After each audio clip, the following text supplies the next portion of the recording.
महाभारत के विशालकाय युद्ध में जब भीम की गदा ने दुर्योधन की जंघा को तोड़ दिया और विदीर्ण होता हुआ शरीर दुर्योधन का लटपटाता हुआ कौरवों की सेना मारी गई और सब कौरव मारे गए, तो खून से लथपथ दुर्योधन गिर पड़ा। रात हो गई, आंखों से आंसू बह रहे। शेर सियार यत्र तत्र दुर्योधन के आने लगे। दुर्योधन रो रहा है। अति का अंत हुआ है।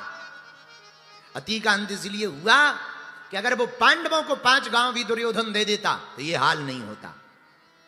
पर कौरवों को लगता था, दुर्योधन को लगता था कि हमारे साथ विशालकाय सेना है, कोई हमारा बाल बांका नहीं कर सकता। मेरे पागलो, एक बात बहुत पते की तुम ध्यान रखना, भीड़ किसके पास है ये महत्वपूर्ण नहीं है, गोविंद किसके पास है ये बहुत महत्वपूर्ण है। क्योंकि विजय भीड़ की नहीं होती है, विजय तो गोविंद की होती है। जिस पक्ष में ठाकुर जी होंगे उसी पक्ष की जीत होगी। पांडव 5 हैं, कौरव 100 थे, एक नहीं बचे और 5 पांडवों में से एक भी नहीं गया। यही कृष्ण के होने का सबूत है, यही ब्रह्म के होने का सबूत है। विशालकाय भीम की गदा ने जब दुर्योधन की जंघा को तोड़ दिया तो गिर पड़ा और 5 पांडवों विजय की रात्रि मान करके आ गए। भगवान ने पांडवों से कहा, सुनो, आज हम लोग जीत गए हैं महाभारत के युद्ध को। एक काम करो, आज विजय की रात है, आज सोना नहीं चाहिए, आज जीत का जश्न होना चाहिए, उत्साह होना चाहिए, उल्लास से भरे रहना चाहिए। चलो आज की रात कहीं चल करके रात भर उत्सव मनाते हैं। 5 पांडव तो चले गए। देखो, भगवान के प्रत्येक कार्य में कोई ना कोई रहस्य छिपा रहता। तो 5 पांडव तो चले गए, पर जहां 5 पांडवों सोते थे उस जगह पर 5 पांडवों के पांडु पुत्र सो गए। इधर सायंकाल हुई, अस्तुत्थामा लुकता छिपता हुआ दुर्योधन के पास पहुंचा। हे मित्र, हमने तेरा नमक खाया है, हमने तेरी विशालकाय वैभव को देखा, साम्राज्य को देखा, क्या साम्राज्य था। पर आज हमें बड़ा दुख है कि तुम्हारे सब भाई मारे गए, तू भी घायल हो गया। मित्र, हमने तेरा नमक खाया, बता क्या कर सकता हूं। युद्ध तो मैं खूब लड़ा पर नहीं जीत पाया। दुर्योधन रोता हुआ बोला, मित्र और तो सब ठीक है, एक ही बात का दुख है। क्या? बोले 5 पांडव 5 भाई थे, एक नहीं मरे। हम 100 भाई थे, एक नहीं बचे। अगर एक भी मर जाए तो मरते मरते संतुष्टि हो जाएगी। अस्तुत्थामा बोला, ऐसी बात है तो मित्र चिंता मत कर, अगर इसी बात पर तू जीवित है तो रुक जा, हम कुछ ना कुछ आज रात को व्यवस्था करते हैं। और एक की तो छोड़, अगर समय ठीक रहा तो 5 के 5 ही हम मार डालेंगे। अस्तुत्थामा इतना कही कि चला आया। दुर्योधन को लगा शायद कुछ करेगा, इसने किया भी, पर विचार किया कि पांडवों से सामने लड़ना तो बड़ा मुश्किल है, जीत पाना कठिन है, क्योंकि कृष्ण साथ में, कैसे जीता जाए। एक उपाय निकाल लिया, उलूकन्यास विधि। ये उलूकन्यास विधि क्या है? उलूकन्यास विधि का हमला कहते हैं, रात के समय पूरे पेड़ के ऊपर कौवा सो रहे होते हैं और रात को कौवों को दिखाई नहीं देता पर उल्लू को दिखाई देता है। तो उल्लू क्या करता है, सोए हुए कौवों पर हमला कर देता। कौवा मारे जाते और उल्लू को लगता हम बलवान हैं, बल्कि उल्लू बलवान नहीं है, रात को कौवों को दिखता नहीं है, इसलिए ये जीत जाता है। यही अस्तुत्थामा ने विधि करने का प्रयोग किया। सोए हुए शत्रुओं पर हमला करेंगे।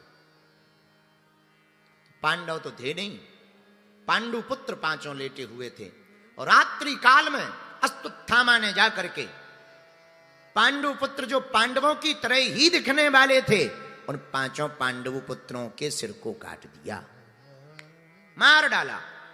और 5 की सिर की खोपड़ी को बालों को पकड़कर लेकर के आए। जैसे ही लेकर के आए और दुर्योधन के पास जाकर बोले, अरे मित्र, तुम कह रहे थे कि एक पांडव मर जाए तो संतुष्टि हो जाएगी, देख हम 5 पांडवों को मार करके ले आए। तो पहले तो दुर्योधन बड़ा मुस्कुराया, बहुत बढ़िया बहुत बढ़िया, नजदीक ला, उठ तो पा नहीं रहा था, जंघा टूटी थी, बहुत बढ़िया, ला ला। लेकिन जैसे ही नजदीक लेकर के गए, सोई चिघाड़ के रो पड़ा दुर्योधन, अरे अस्तुत्थामा, ये तूने क्या किया? जरा गौर से देख, ये 5 पांडव नहीं है, पांडव पुत्र हैं जिनको तूने मार डाला। अरे इन बच्चों ने क्या बिगाड़ा था, इनको मारकर तो तूने अब हमारे वंश में पानी देने वाला भी नहीं छोड़ा, भाग यहां से। और इतना कह के दुर्योधन मर गया।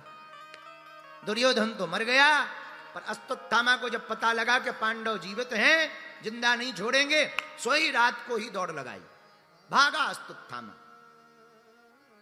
इधर प्रातः काल हुई, जब बहुत देर हो गई बालक नहीं जागे, तो द्रौपदी जी ने सोचा जरा देख लिया जाए कि बालक जागे क्यों नहीं है।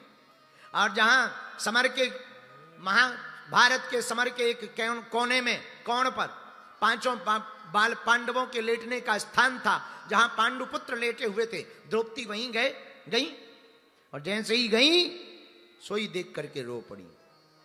मारो दी 10 जननी, आंखों में आंसू भर के चिघाड़ कर रोने लगी। तो पांडव विजय यात्रा करके और विजय के रात्रि का उल्लास मनाकर, उत्सव मनाकर वापस आ चुके थे। भागे भागे पांडव आए, देवी जी क्या हुआ, क्यों रो रही हो? अरे महाराज देखो तो किसी ने हमारे 5 पुत्रों को मार डाला। और आंखों में आंसू भर करके रोने लगे। माता शिशु नाम निधिनम सुतानाम, उस मां पर क्या बीतती है जिसका बालक जाता है, वो मां ही जानती है। दहाड़ दहाड़ करके रोने लगी। तो पांडवों से नहीं रहा गया। अर्जुन जी ने अपना गांडी उठाया, हे द्रौपदी रो मत, हम अपने धनुष की प्रतिज्ञा लेकर के कहते हैं, जब तक हम अपने पुत्रों के हत्यारे का वध नहीं कर देंगे तब तक पानी भी नहीं पिएंगे। और गांडी उठा करके अर्जुन जी चल पड़े। चलो पार्थ, भगवान कृष्ण की तरफ इशारा किया, चलो गोविंद। भगवान रथ पर बैठे हो चले। गोविंद से अर्जुन ने कहा, ठाकुर जरा देखो पुत्रों का हत्यारा किस तरफ गया। भगवान तो त्रिकालज्ञ हैं, अश्वत्थामा के पीछे अपने रथ को लगा दिया। आगे आगे अश्वत्थामा, पीछे पीछे ठाकुर जी, पकड़ लिया। भगवान ने तो कहा कि देख अश्वत्थामा पकड़ गया है, मार दे। नहीं, द्रौपदी के सामने मारेंगे तो संतुष्टि होगी। अर्जुन ने ऐसा कहा। वापस आ गए, बांध करके रथ में करोड़ते हुए लाए, सामने खड़ा किया। द्रौपदी जी ने जैसे ही नीचे से ऊपर की तरफ देखा, अरे ये तो गुरु जी का पुत्र है, अश्वत्थामा है। तो द्रौपदी जी ने जैसे ही अश्वत्थामा को बड़े गौर से देखा, बोले महाराज अश्वत्थामा की जो माता जी हैं कृपी, अगर ये मर गया तो आपकी गुरु माता कृपी के ऊपर क्या प्रभाव पड़ेगा, ये तो हम ही जानते हैं, क्योंकि हमारे 5 बेटे गए। और एक बात और निवेदन करें, हाँ आपके गुरुजी द्रोणाचार्य जी तो महाभारत के युद्ध में वीरगति को प्राप्त भय, और अगर बालक भी चला जाएगा तो मां रह नहीं पाएगी। अब हमारे बच्चे तो चले गए सो चले गए, अब कैसा भी है गुरुजी का बेटा है, छोड़ दो, इनका कर्म खाएगा, इनको छोड़ दो। अब द्रौपदी जी ने इतना कहा तो युधिष्ठिर जी ने भी कहा कि बात तो सही है, और ज्येष्ठ भ्राता पितृ समा। तो अर्जुन जी तो छोड़ने लगे, पर हमारे ठाकुर जी कम नहीं है। धीरे से अर्जुन जी के कान में जाके गोविंद बोले, एक बात बताओ, तुमने प्रतिज्ञा भी तो ली थी जब तक पुत्रों के हत्यारे को मार नहीं देंगे जल पानी नहीं पिएंगे, तो अब कब पियोगे? अर्जुन जी बोले, ये तो मैं ध्यान ही नहीं था। भगवान बोले, ध्यान कराने हम तो खड़े। अब भगवान से ही अर्जुन जी बोले, अब तुम बताओ, एक तरफ बड़े भैया कह रहे हैं कि मत मारो, दूसरी तरफ हमारी प्रतिज्ञा है, हम क्या करें?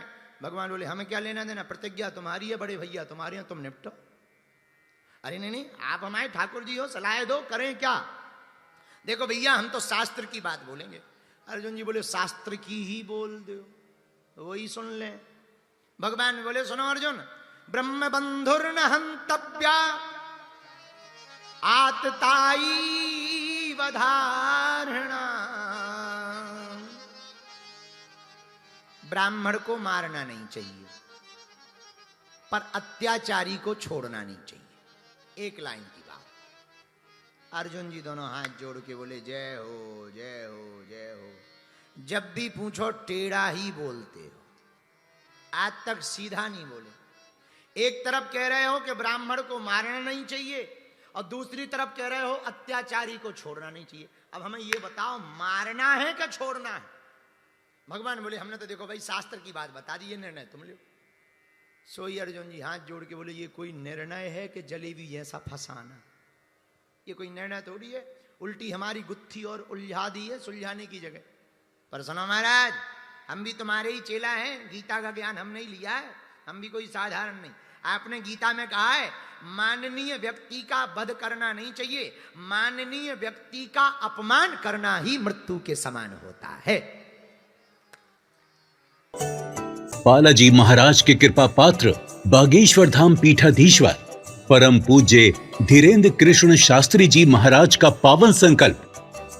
मध्य प्रदेश में छतरपुर के ग्राम गढ़ा में बनेगा विश्व स्तरीय कैंसर अस्पताल एवं रिसर्च सेंटर, जिसकी आधारशिला देश के यशस्वी प्रधानमंत्री नरेंद्र मोदी जी के कर कमलों से रखी जा चुकी है। 200 करोड़ रुपए की लागत वाले 100 बेड के इस अस्पताल में गरीबों का होगा मुफ्त इलाज। ये बहुत बड़ा अवसर है, बहुत बड़ा काम है। संकल्प बड़ा हो, संतों के आशीर्वाद हो, प्रभु की कृपा हो, तो समय सीमा में सब पूर्ण होता है। हमारे प्रियजनों, बागेश्वर धाम पूरे भारत के लोगों, अभी तक अस्पतालों में मंदिर थे, अब मंदिर में अस्पताल होगा। कैंसर हॉस्पिटल निर्माण हेतु सहयोग देकर पुण्य के भागी बने। अकाउंट नेम श्री बागेश्वर जन सेवा समिति, bank name HDFC bank, account number 999108108108, IFSC code HDFC 0000088।